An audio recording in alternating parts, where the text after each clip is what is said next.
Hari ini kita bahas sesuatu yang ajaib, sekaligus misterius. Mukjizat.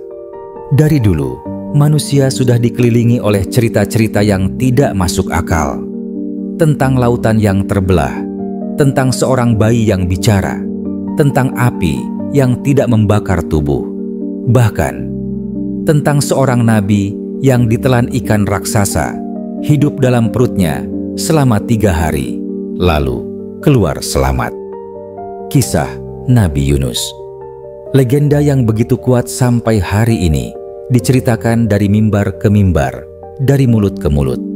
Tapi mari jujur sebentar, masih masuk akalkah cerita ini di zaman sains ketika kita tahu bahwa tanpa oksigen, tanpa makanan, dan dalam kondisi penuh asam lambung, tubuh manusia tidak mungkin bertahan hidup dalam perut hewan laut? Apa? Itu mukjizat. Mukjizat bukan sekadar cerita aneh. Ia dianggap bukti kuasa Tuhan, sebuah kejadian luar biasa yang melanggar hukum alam. Dalam setiap agama besar, Islam, Kristen, Yahudi, Hindu, mukjizat adalah cara Tuhan bicara kepada manusia.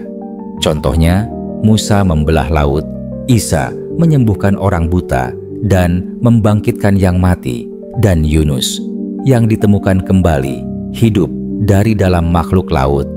Namun, semua ini bukan kejadian yang bisa diuji ulang. Tidak ada bukti fisik, tidak ada rekaman sejarah dari pihak netral, tidak ada catatan arkeologis yang bisa diverifikasi.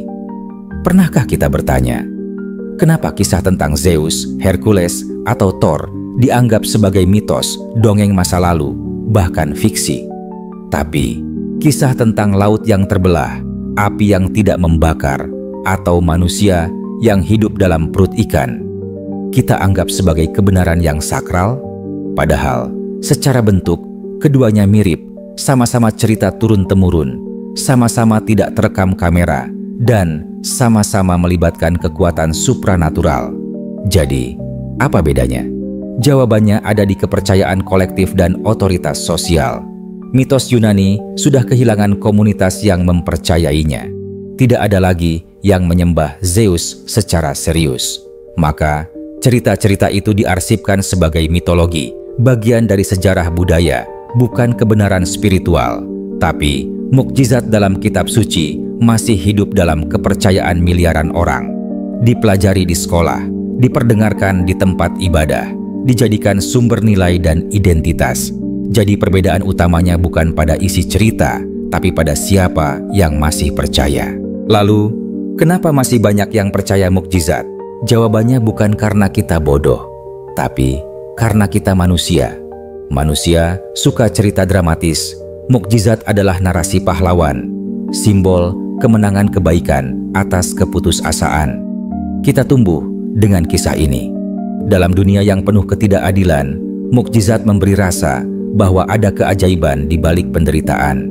Sains bisa bilang kenapa petir menyambar, tapi mukjizat bilang itu bukan kebetulan, itu pertanda, itu pesan, itu ujian. Keyakinan terhadap mukjizat ditanamkan dalam lagu rohani, doa sebelum tidur, bahkan dalam dongeng.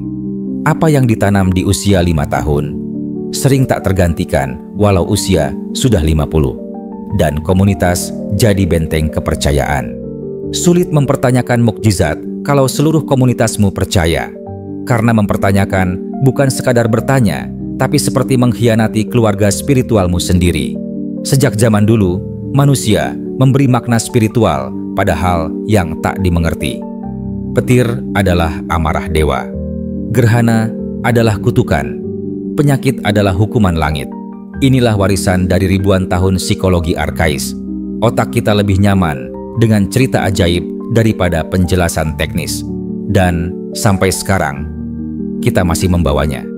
Kita pernah melihat bagaimana Galileo dihukum gereja karena menyatakan matahari adalah pusat tata surya. Darwin ditolak karena teori evolusinya dianggap bertentangan dengan kitab suci.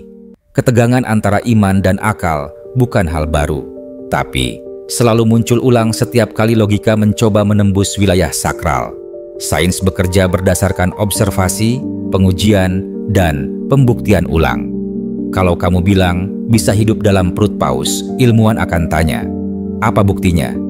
Kalau tidak bisa dibuktikan, maka secara ilmiah, klaim itu ditolak. Bukan karena benci agama, tapi karena tugas sains adalah mencari kebenaran yang bisa diuji. Dan justru karena itu, sains bisa menciptakan vaksin, menyelamatkan bayi prematur, dan mengirim manusia keluar angkasa. Bayangkan begini, hari ini ada seseorang datang ke publik dan berkata, "Saya bisa terbang tanpa alat, tanpa mesin, dengan kuasa dari langit." Apa reaksi kita? Mungkin sebagian akan penasaran, tapi mayoritas akan berkata, paling juga magician, trik kamera, pasti ada kabel transparan. Kita akan cari cara membongkar rahasianya, bukan membuktikan kebenarannya. Karena kita hidup di dunia yang penuh ilusi. Dunia yang sudah terlalu sering tertipu oleh sulap, kamera, dan teknologi. Tapi anehnya, kita tetap percaya pada orang yang katanya terbang ribuan tahun lalu, tanpa ada satupun rekaman atau saksi independen. Karena yang dulu dibungkus kitab suci, diajarkan sejak kecil, dan tak bisa kita uji lagi. Jadi, kenapa kita percaya mukjizat masa lalu, tapi tidak yang hari ini? Karena kita hidup di zaman bukti. Kalau hari ini ada orang mengklaim bisa menyembuhkan penyakit dengan doa saja, kita tanya, mana hasil labnya? Tapi jika itu cerita dari ribuan tahun lalu, tanpa dokumentasi visual, kita tetap mengimani karena ceritanya dibungkus otoritas spiritual. Mukjizat lama diterima karena datang dari masa yang tak bisa disentuh. Mukjizat hari ini ditolak karena hadir di dunia yang bisa diuji. Ironis, tapi manusiawi. Hari ini, mukjizat tidak selalu datang dalam bentuk langit terbuka. Kadang mukjizat adalah seorang ibu yang melahirkan dengan risiko tinggi, tapi selamat. Seorang anak yatim yang bangkit dari trauma dan jadi inspirasi. Seorang pemuda yang menolak bunuh diri dan akhirnya membantu ribuan orang lain pulih dari depresi. Mukjizat bukan lagi tentang laut yang terbelah, tapi hati yang terbuka. Bukan tentang fisika yang dilanggar, tapi semangat yang tak padam. Tapi terlalu percaya mukjizat bisa membuat kita pasrah, berhenti berusaha, berhenti berpikir. Berapa banyak orang menolak pengobatan karena yakin mukjizat akan datang.